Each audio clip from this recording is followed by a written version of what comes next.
नमस्कार, hello everyone. आज हम लोग ये डिस्कस करेंगे चार्टर एक्ट 1813, मतलब चार्टर एक्ट 1813 के बारे में डिस्कस करेंगे। जो चार्टर एक्ट की सीरीज जो स्टार्ट होती है 1793, उसी सीरीज के बारे में हम लोग आज डिस्कस करेंगे। लेकिन इसमें क्या क्या डिस्कस करेंगे वो बता देते हैं। सबसे पहले रिकैप, मतलब अब तक हम लोगों ने जो कुछ पढ़ा है वो डिस्कस करेंगे। दूसरा, नीड, क्या ज़रूरत थी इस एक्ट को लाने की, यानी ऑब्जेक्टिव क्या रहा था, क्या पर्पस रहा था, क्या एम रहा था इसको लाने का। और उसके बाद इसमें जो प्रोविजंस हैं इसके अंदर वो क्या रहे हैं, क्या प्रोविजंस थे, वो प्रोविजन कितना नुकसान किया या कितना फ़ायदा किया, उसका हम इम्पैक्ट देखेंगे।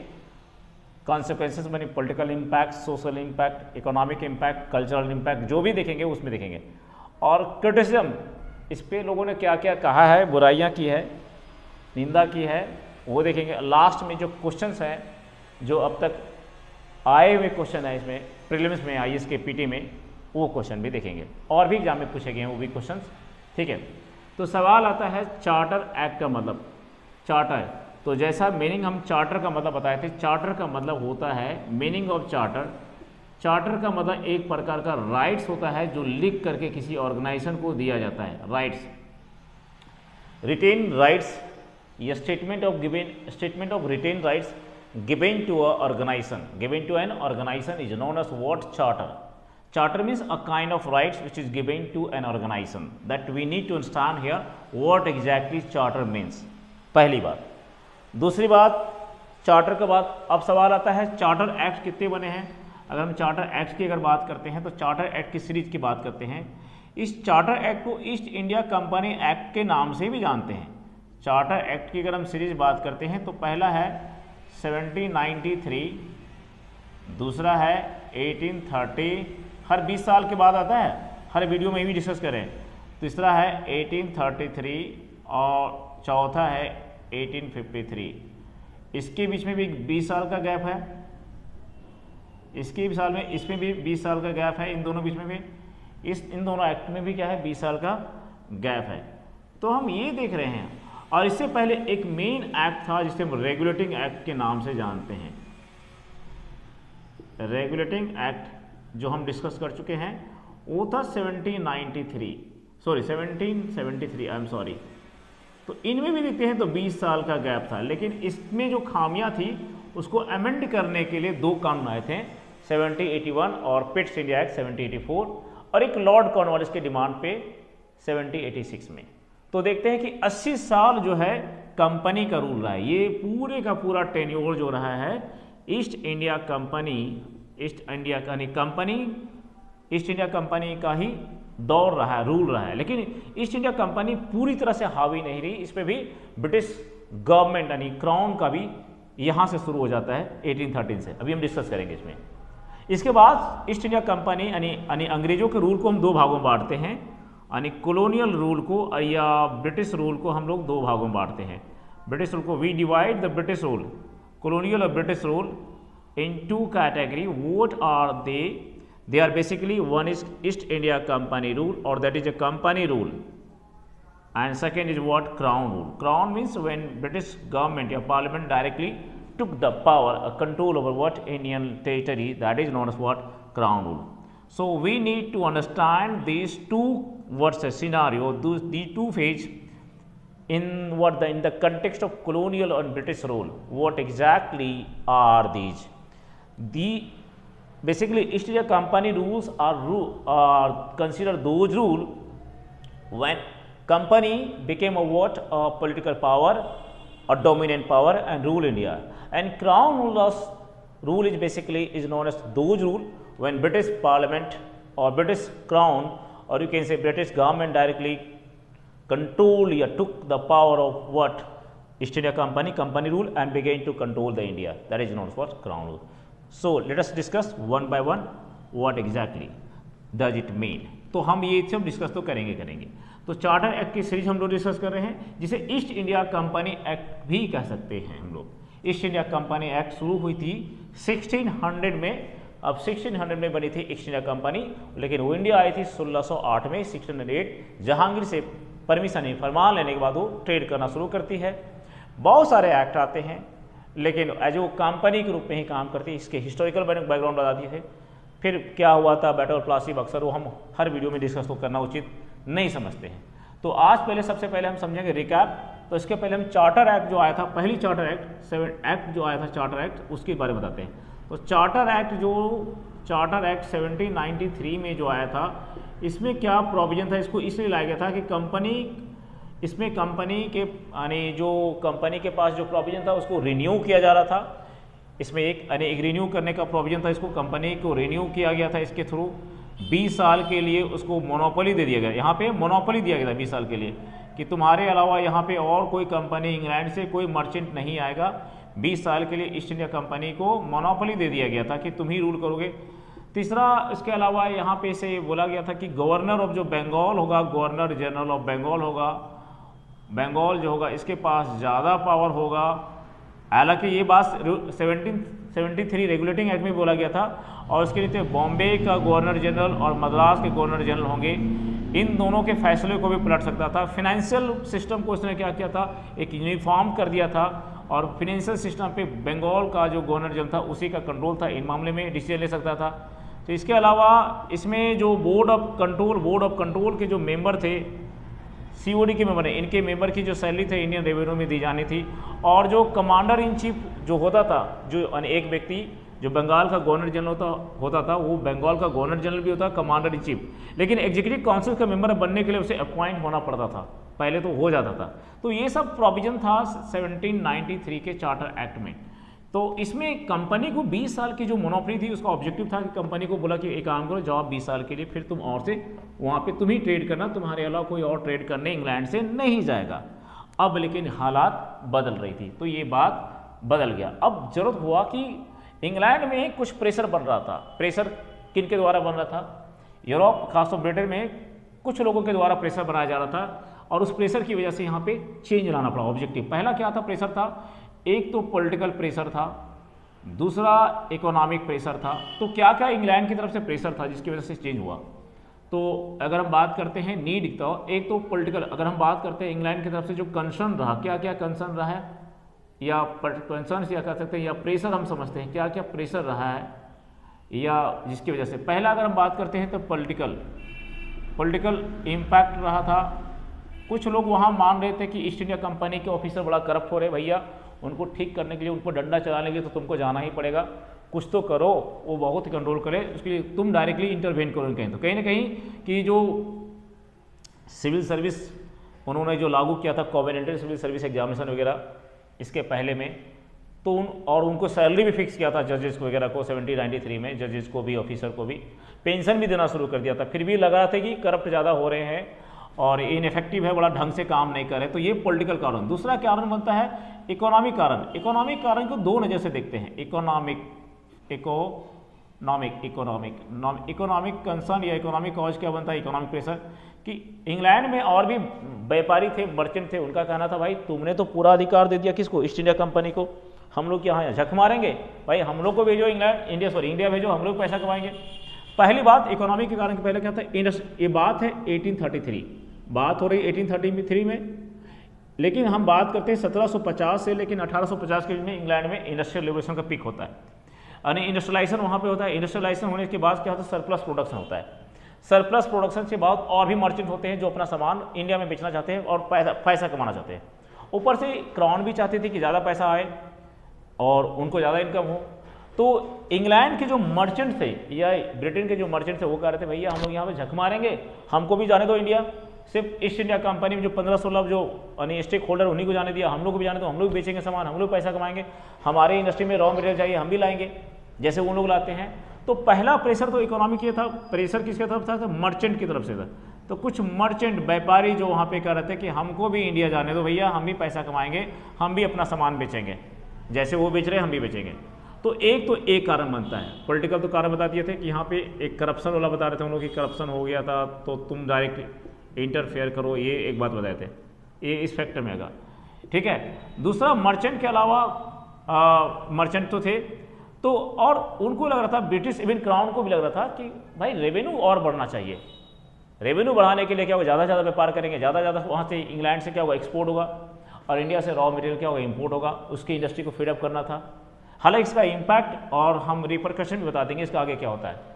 तो एक ही होगा। और अगर हम तीसरा अगर हम बात करते हैं इसका कंसर्न, अगर हम और बात करते हैं तो पॉलिटिकल इकोनॉमिक। अब हम बात करते हैं, अगर हम बात करते हैं एजुकेशनल एंड सोशल कल्चर, अगर हम बात करते हैं सोशल एंड रिलीजियस बताते हैं, इसके पहले हम रिलीजियस बताते हैं। एक इसका रिलीजियस क्या था, तो रिलीजियस में हम क्या बताना चाहेंगे कि यहाँ पे एक इवेंजेलिकल ग्रुप हुआ करते थे, यानी जो ग्रुप होता था उसका नाम था क्या था, इवेंजेलिकल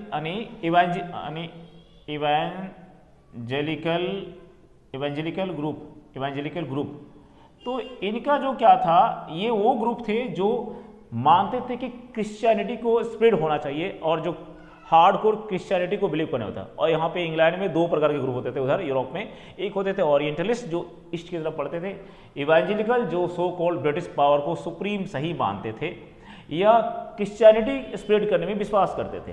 तो एक इवेंजेलिकल ग्रुप था, उनका मानना था कि जाएंगे इंडिया में और मिशनरी का काम करेंगे, यानी मिशनरीज का काम करेंगे, मिशनरी का ही काम करेंगे, यानी क्रिश्चियनिटी को फैलाएंगे, स्प्रेड करेंगे। क्या, क्रिश्चियनिटी को हम लोग स्प्रेड करेंगे, पहला। दूसरा इनका डिमांड था कि हमें भी इंडिया जाने दो। हालांकि इसका पहले से वो डिमांड कर रहे थे, 1793 से डिमांड करते कि इंडिया जाना है, वहाँ पे क्रिश्चियन फैलाना है, क्रिश्चियनिटी को स्प्रेड करना है, मिशनरी एजुकेशन को ले जाना है। और कुछ लोग ये भी थे कि ईस्ट इंडिया कंपनी के जो ऑफिसर है ना वो करप्ट तो हो गए और इनोसेंट इंडिया को बड़ा अजीब सा, यानी कहते हैं बेतुका लगता सोचने में, जैसा उनका यहाँ पे कहना है कि कुछ इंडियन सब्जेक्ट है उनको वो अत्याचार करें, मिसट्रीट करते हैं उनके साथ, इसलिए हमें वहाँ जाकर उनको ठीक करना है। यानी साफ साफ कहने का मतलब ये हुआ कि इवेंजेलिकल ग्रुप के तरफ से भी या उधर से कहा जा रहा था कि जो ईस्ट इंडिया कंपनी के ऑफिसर है उनका बिहेवियर इंडियन के साथ कुछ ठीक नहीं है, मिसट्रीट हो रहा है, तो हम लोग जाएंगे तो ठीक करेंगे। पर मैं इस बात से हम सहमत करते हैं कि हाल इवेंजेलिकल ने भी वही उनके साथ काम किया इंडियन के साथ जो उन्होंने किया, ठीक है। तो एक इसका एक रिलीजियस कॉज है। अगर हम बात करते हैं इसका सोशल पर्सपेक्टिव से, तो समाज के पर्सपेक्टिव हो गया, तो पॉलिटिकल, इकोनॉमिक, रिलीजियस, सोशल। तो एक इसका सोशल पर्सपेक्टिव से अगर बात करें तो सोशल पर्सपेक्टिव से था ये कि यहाँ पे लोगों को सिविलाइज बनाना है। अगर हम बात करें जेम्स मिल और जॉन स्टुअर्ट मिल की बातों में, उन लोग कहते क्या है कि वहाँ पे इंडिया में इसलिए उन लोग अंग्रेज आए ताकि इनको सिविलाइज करना है, अनसिविलाइज कंट्री है। जबकि उदय मेहता इनको क्रिटिक करते कि भैया तुम अपने यहाँ शासन करते, तुम्हारे यहाँ कॉलोनी, यानी तुम्हारे यहाँ मोनार्की है, फ्यूडल सिस्टम है, तो वहाँ पे वो ठीक नहीं है, उसको तुम क्रिटिसाइज करते हो, हमारे यहाँ तो उसको सपोर्ट करते हो। खैर we need not to go in the intellectual debate कि what exactly does it mean here. यहाँ पे सिंपली हमें यूपीएससी पॉइंट ऑफ व्यू से सोचना है कि उदय मेहता क्या कहता है, जॉन स्टुअर्ट मिल क्या कहता है, जेम्स मिल क्या कहता है, हमें उस पर ध्यान नहीं देना है, ठीक है, हमें उस पर ध्यान बिल्कुल नहीं देना है। तो सोशल पर्सपेक्टिव से ये कहता है कि चलो वहाँ पे अनसिविलाइज है, हमको सिविलाइज करना है, ये भी सोचते हैं वो लोग। तो इसमें तो main political, economic, religious, social and last में कल्चरल फैक्टर भी इसका होता है। कल्चर फैक्टर में क्या होता है इनका, तो अगर हम बात करते हैं कल्चर फैक्टर में, तो इनका जो कंसर्न होता है कल्चर, क्योंकि वो मानते हैं कि हमारी कल्चर जो है सुप्रीम है और इस कल्चर को स्प्रेड होना चाहिए, यानी culture of Christianity should be spreaded in entire world as like Islam, जैसा सोचते थे कि इस्लामिक कल्चर इवॉल्व होना चाहिए, पूरी दुनिया में स्प्रेड होना चाहिए। तभी तो वो कन्वर्जन का रास्ता अपनाते हैं। कौन? दोनों। इस्लाम भी कन्वर्जन का रास्ता अपनाते क्योंकि उनका मकसद ही होता है कन्वर्ज करवाना, लोगों को कन्वर्ट कर अपने धर्म को फैलाना।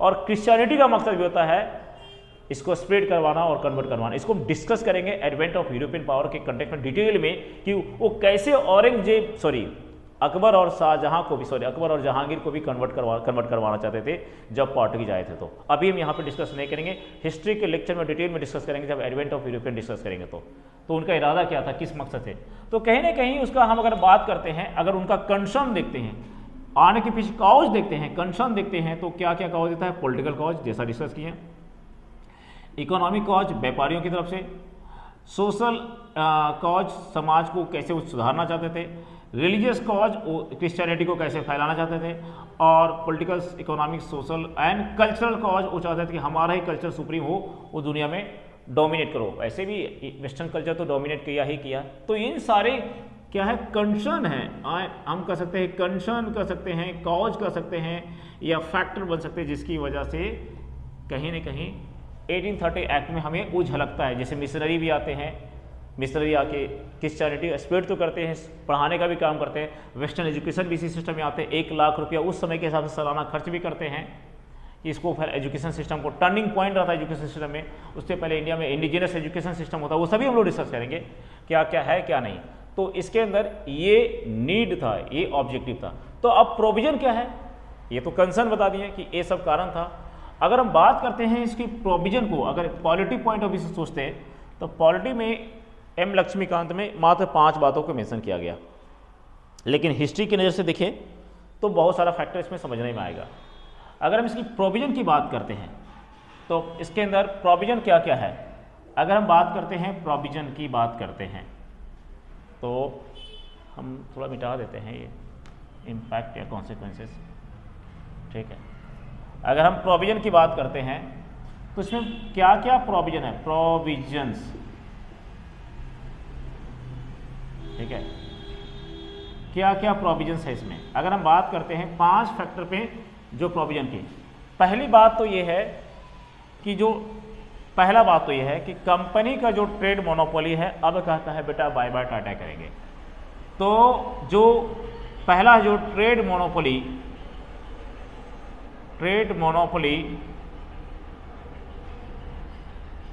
ऑफ ईस्ट इंडिया कंपनी को क्या क्या खत्म करना था, एबॉलिश करना था, एबॉलिश कर दिया गया। क्यों, वाई, क्यों किया गया और हाउ, ये दोनों बात को समझेंगे। तो ट्रेड ईस्ट इंडिया कंपनी का जो ट्रेड मोनोपोली 1793 के चार्टर एक्ट में, यानी ट्रेड मोनोपोली कब दिया गया था इनको, 1793 में इनको ट्रेड मोनोपोली मिली थी। ट्रेड मोनोपोली किसको मिली थी, ट्रेड मोनोपोली किसको मिल गई थी, ईस्ट इंडिया कंपनी को। अब वो ट्रेड मोनोपोली को एबॉलिश करने की बात बोली गई है इसमें। तो पहले समझेंगे कि एबॉलिश क्यों किया गया, वाई और हाउ। तो इसमें वाई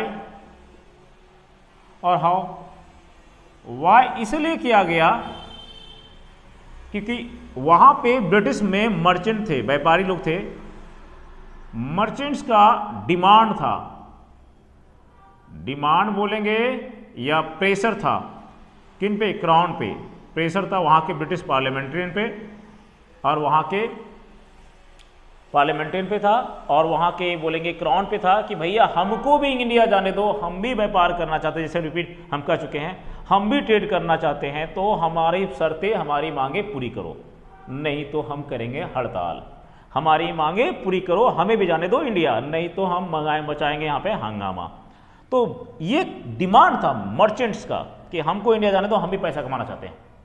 अगर टपोरी लैंग्वेज में बोला जाए, if I speak in a very what so called a language like a so called a rustic, that they were demanding, they were asking that I have to go to India, we would go to India and we will also what we would earn, we want to earn। तो वो उनका एक इरादा था। दूसरा किया कैसे उन्होंने, बोला कोई बात नहीं, ईस्ट इंडिया कंपनी को बोला तुम्हारी मोनोपोली तो खत्म हो गई, लेकिन 2 चीज में मोनोपोली रहेगी। पहला, चाय का व्यापार तुम ही करोगे।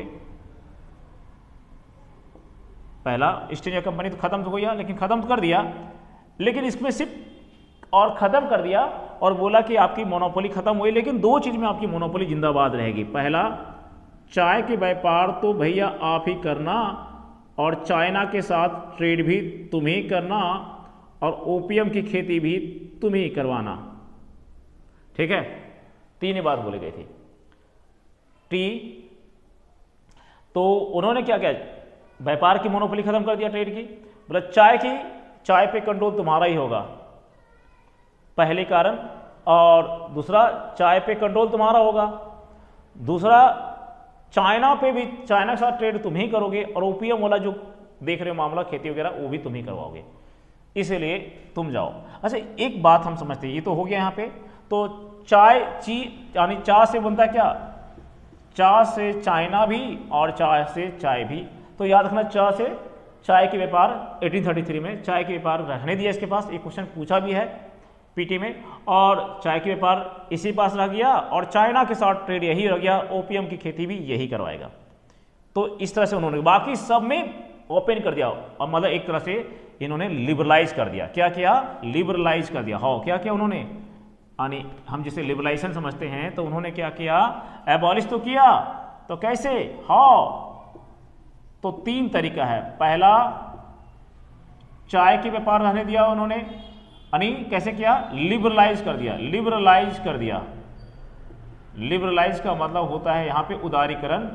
यहाँ पे कंपनी को बोला गया कि भैया थोड़ा तुम भी कमाओ और बाकियों को भी कमाने दो। लिबरलाइज का मतलब allow rest of other merchants, allow other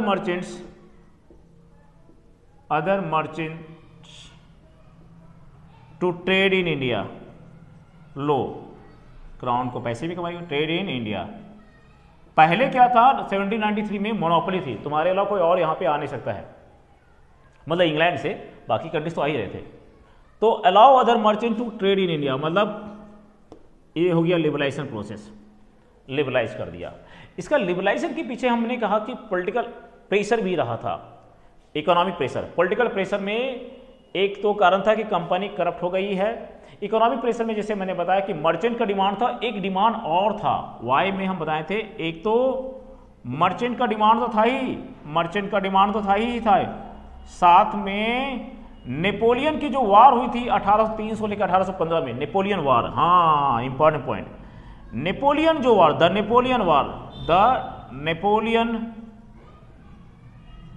वार जो हुआ था, जहां तक डेट याद है मुझे 1803 से 1815, इस बीच में जो नेपोलियन वार हुआ था, उससे ब्रिटिश यानी इंग्लैंड पे बहुत ज़्यादा इम्पैक्ट हुआ था, इकोनॉमिकल इम्पैक्ट। तो उसको भरपाई करने के लिए कहाँ से कमाना था? इंडिया से कमाना था। ये भी एक फैक्टर था, इकोनॉमिक फैक्टर में आ जाएगा, पॉलिटिकल फैक्टर में तुम लोग डिमांड कर रहे थे। तो एक कारण था।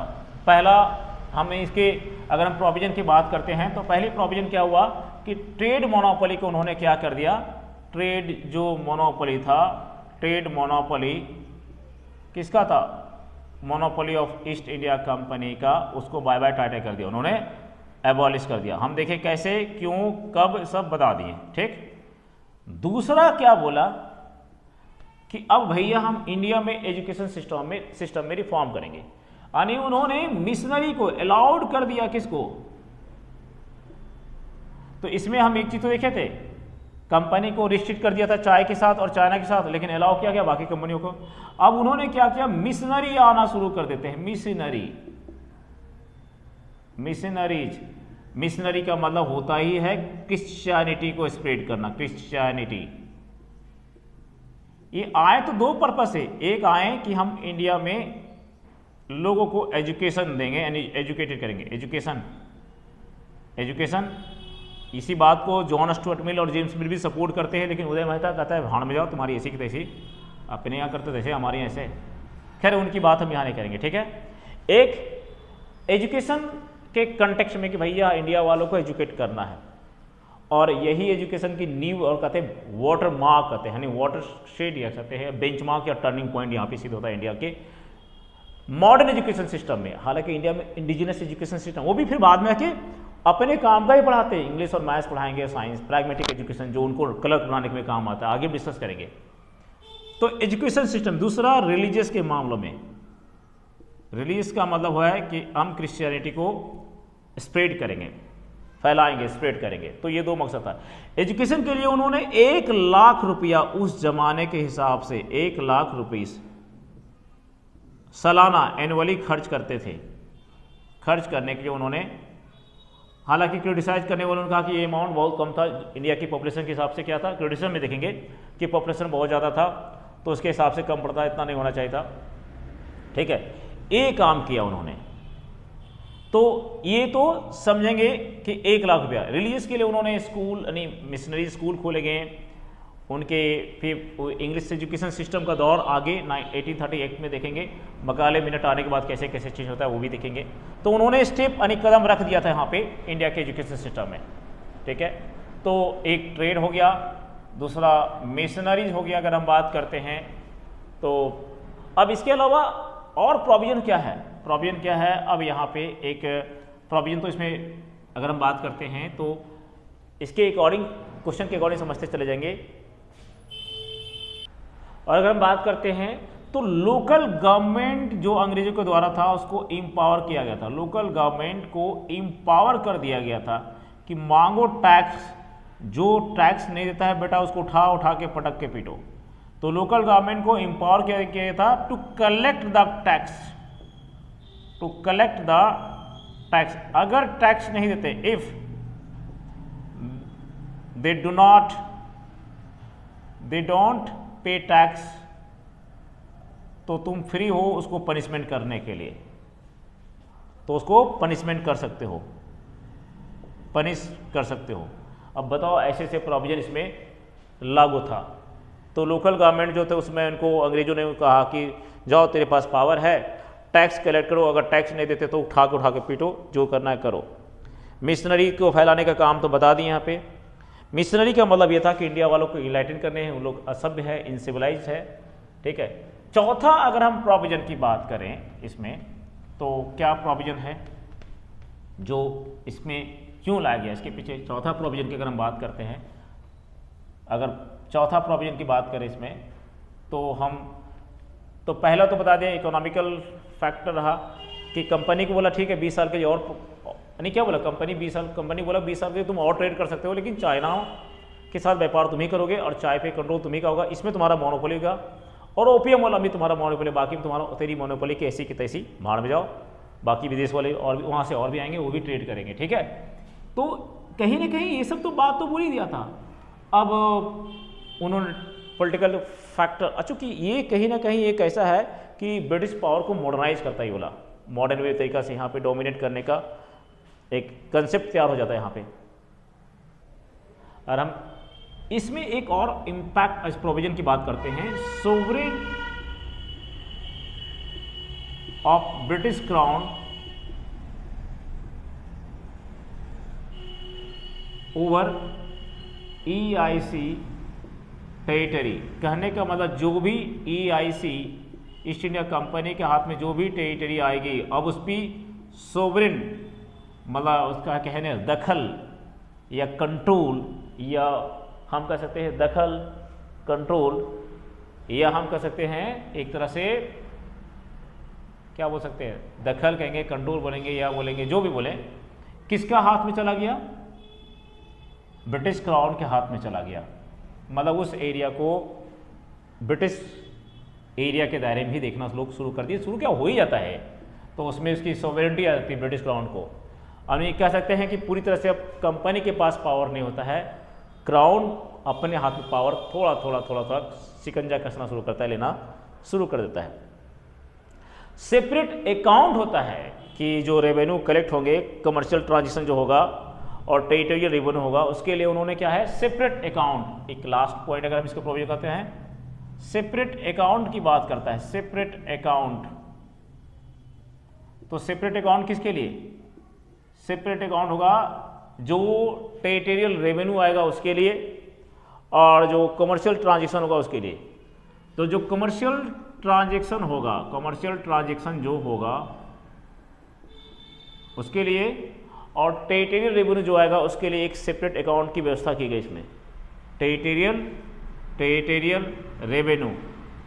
तो टेरिटोरियल रेवेन्यू से जो पैसा आएगा उसके लिए, और कमर्शियल ट्रांजेक्शन से जो पैसा होगा उसके लिए एक सेपरेट अकाउंट होना चाहिए। ये सब प्रोविजन तो किया ही गया, ठीक है। और इसमें अगर बात करते हैं जो मद्रास, कोलकाता और बम्बे के जो काउंसिल्स थे, यानी ईस्ट इंडिया कंपनी के 3 टेरिटरी थे। लास्ट पॉइंट इसमें प्रोविजन में अगर हम देखते हैं तो ईस्ट इंडिया कंपनी के कितने थे, ईस्ट इंडिया कंपनी के 3 टेरिटरी थे। ईस्ट इंडिया कंपनी के अगर हम टेरिटरी की बात करें, टेरिटरी का 3 बड़ा एरिया में, तो हम बात करते कौन कौन था, कोलकाता, बॉम्बे और मद्रास। 3 टेरिटरी के काउंसिल्स को, इनके काउंसिल्स को बोला गया, क्या बोला गया कि आप सबमिट कीजिए अपनी यानी रेगुलेशन को सबमिट किसको कीजिए, ब्रिटिश पार्लियामेंट को सबमिट कीजिए। तो यहाँ के काउंसिल्स के को बोला गया कि आप अपनी रेगुलेशन को सबमिट, जो रेगुलेट करते हैं उसको सबमिट कहाँ करना है, ईस्ट इंडिया कंपनी की जो भी टेरिटरी में इसमें जो एग्जीक्यूटिव थे, सॉरी काउंसिल्स थे, उनको जो भी रेगुलेट करने का अफेयर दिया गया था उन सबको सबमिट करना था ब्रिटिश पार्लियामेंट में, यानी ब्रिटिश गवर्नमेंट के पास सबमिट करना था। कहने का मतलब जो रेगुलेशन, इनके तीनों के जो रेगुलेशन है वो कहाँ सबमिट होना चाहिए, ये होना चाहिए कहाँ, सबमिटेड कहाँ पे, ब्रिटिश पार्लियामेंट में, ब्रिटिश पार्लियामेंट में ये सब प्रोविजन था। तो हम इसके प्रोविजन में क्या क्या देखें, पहले प्रोविजन में देखें कि कंपनी को बोला कि 20 साल के लिए ट्रेड होगा, तुम बिल्कुल करो, लेकिन अब अकेले तुम नहीं करोगे, हम लिबरलाइज कर रहे हैं, बाकी कंपनी आएंगे। चाइना में तुम जाना व्यापार करने के लिए, चाय का व्यापार तुम्हें करना, चाय की खेती तुम्हें करना, ओपीएम भी तुम्हें करना, ठीक। दूसरा बोला कि चलो अब पढ़ाने का काम हम लोग करेंगे, लोगों को सिविलाइज करेंगे, वेस्टर्न एजुकेशन फैलाएंगे, वेस्टर्नाइजेशन करेंगे, मॉडर्न बनाएंगे, इनलाइटिंग करेंगे लोगों का, 1 लाख रुपया खर्च करेंगे साल में, स्कूल बनाएंगे वगैरह वगैरह। तीसरा तो अच्छा ये सब क्यों हो रहा था हम वहाँ पर बता दिए। फिर ब्रिटिश सॉवरेनिटी के जितने भी ईस्ट इंडिया कंपनी के टेरिटरी थे वो ब्रिटिश सॉवरेनिटी के दायरे में आ गया, ये सब तो हो रहा था। तो ये रहा इसके प्रोविजन। अच्छा इसका इम्पैक्ट क्या होता है, इसका अगर हम इम्पैक्ट की बात करते हैं, इम्पैक्ट या कॉन्सिक्वेंसेस, इम्पैक्ट या कॉन्सिक्वेंसेस लिखेंगे तो हम सबसे पहले हम सोशल, कल्चरल, इकोनॉमिक की बात करते हैं। हम पहले इकोनॉमिक इम्पैक्ट की बात करते हैं। इकोनॉमिक इम्पैक्ट ये होता है कि ईस्ट इंडिया कंपनी के अलावा प्लस मर्चेंट भी आ जाते हैं। यहाँ पे मर्चेंट आते हैं तो इंग्लैंड से आते हैं, तो बहुत सारा कपड़े को क्या करते हैं, इंग्लैंड से कपड़े क्या करते हैं, वो एक्सपोर्ट करते हैं इंडिया, एक्सपोर्ट करते हैं इंडिया में। तो बड़े सस्ते, चिप बड़े उनका कपड़े जो होता है बहुत सस्ते होते हैं क्योंकि मशीन से बने होते हैं। सस्ता होने की वजह से क्या होता है, इसका जो रिजल्ट होता है क्या होता है कि इंडिया के छोटे जो मोटे इंडस्ट्री होते हैं, हैंडीक्राफ्ट इंडस्ट्री होते हैं, जो हैंडक्राफ्ट इंडस्ट्री होते हैं, हैंडक्राफ्ट इंडस्ट्री इसको कहते हैं, हैंडक्राफ्ट इंडस्ट्री, वो पूरा का पूरा क्या होता है, बर्बाद हो जाता है। यानी अगर हम कहते हैं सी बेली की नज़र में देखा जाए या फ्रैंक पर्लिन की नज़र में, सी बैली या फिर इरफान हबीब के नज़रों से अगर हम देखें तो उनका मानना है कि पूरी तरह से सी बैली, इसको बेस्ट एग्जाम्पल है लिखते हो, कि पूरी तरह से क्या होता है, डी इंडस्ट्रियलाइज हो जाता है।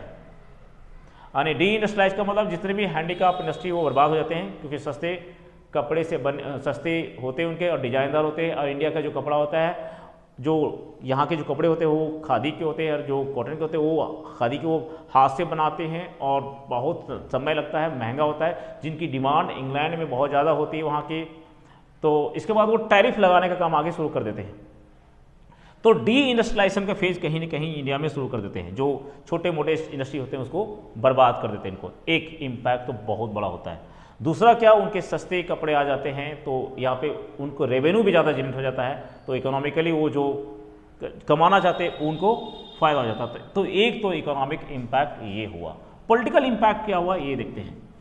अगर हम पॉलिटिकल इम्पैक्ट की बात करते हैं, पॉलिटिकल इम्पैक्ट, तो पॉलिटिकल इम्पैक्ट में क्या हुआ कि अगर हम बात करते हैं तो पॉलिटिकल इम्पैक्ट की अगर बात करते हैं तो ये पहला स्टेप अगर मानते हैं अंग्रेजों की तरफ से, जहाँ पे क्या हुआ, पहला स्टेप था जहाँ यहाँ पे क्या हुआ कि एक तरफ से देखा जाए तो वो लोग यानी मॉडर्नाइज करते हैं एडमिनिस्ट्रेशन सिस्टम को, ठीक है। उस तरह से उनका क्या होता है कि मॉडर्नाइजेशन तो होता है और एडमिनिस्ट्रेशन में उनका रिफॉर्म आता है। ये बहुत बड़ी चेंजेज आते हैं इनका। हम तो पॉलिटिकल में क्या होता है, हम एक तरह से कह सकते हैं structured and centralise form of government develop हो जाता है, यानी बिल्कुल ही मोर स्ट्रक्चर्ड कह सकते हैं and centralise form of government develop हो जाता है। Centralise form of government develop होना शुरू हो जाता है।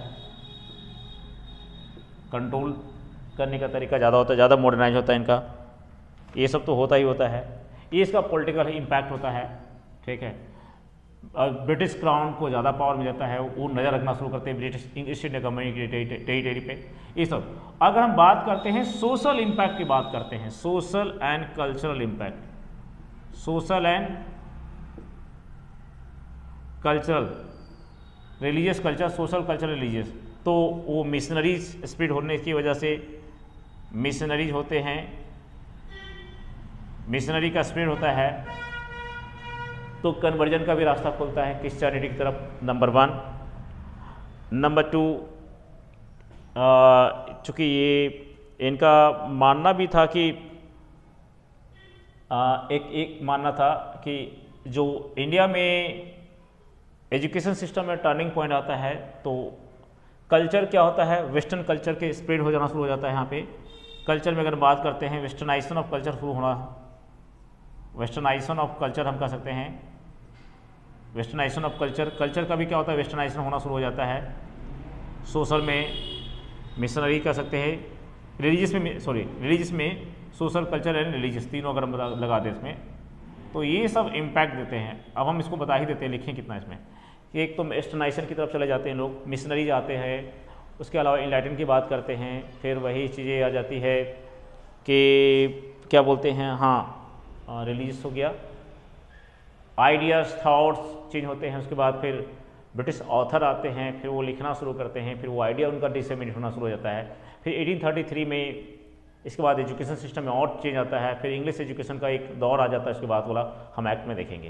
तो गेटवे था कहीं ना कहीं, अगर हम सोशल इकोनॉमिक चेंज की बात करते हैं, social economic social cultural economic political change का एक कहने बहुत बड़ा गेटवे माना जाता है। कौन?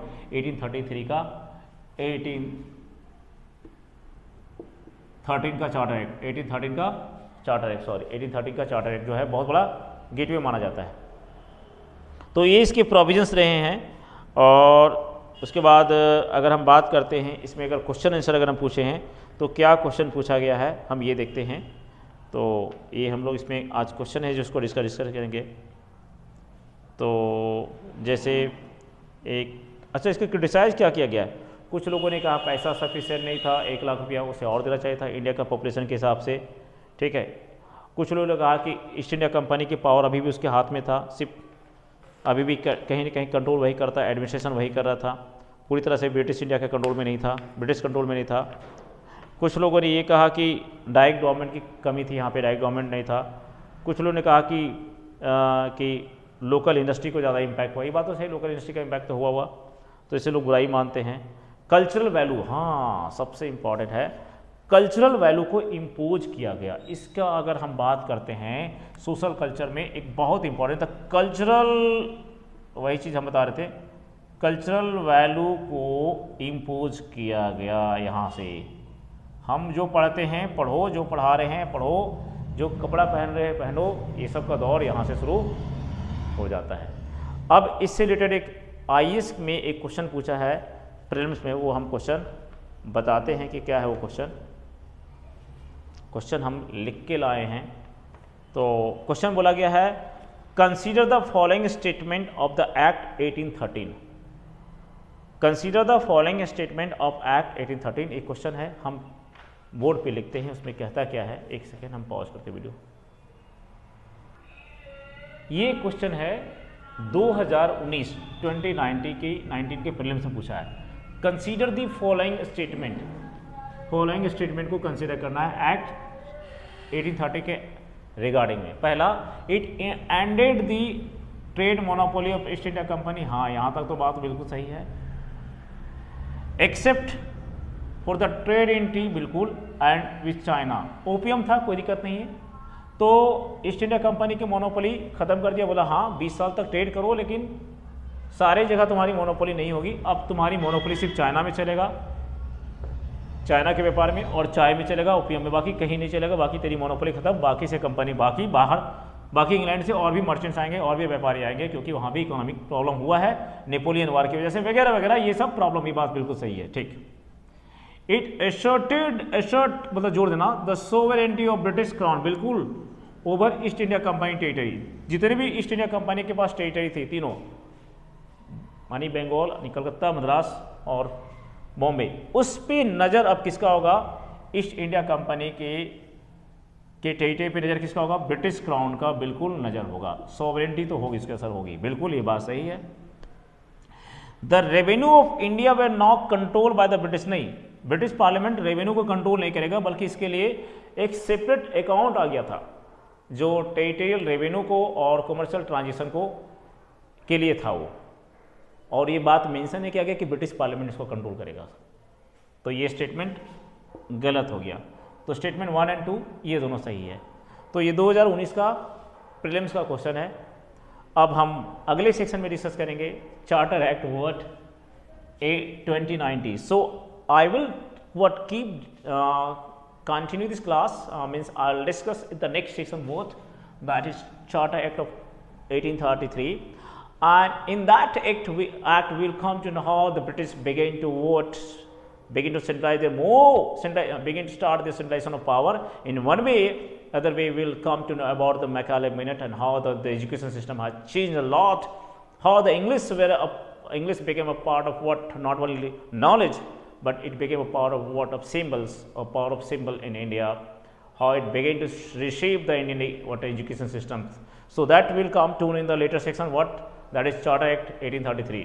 Meanwhile, I will say one and only thing: keep thinking about what kind of question could be what asked from this section, okay? And that's it. And further I don't have anything. Further I don't have to say anything else, okay? So ये था मेरा charter act 1833 के बारे में। मिलते हैं अगले video में, तब तक के लिए टेक केयर, बाय बाय।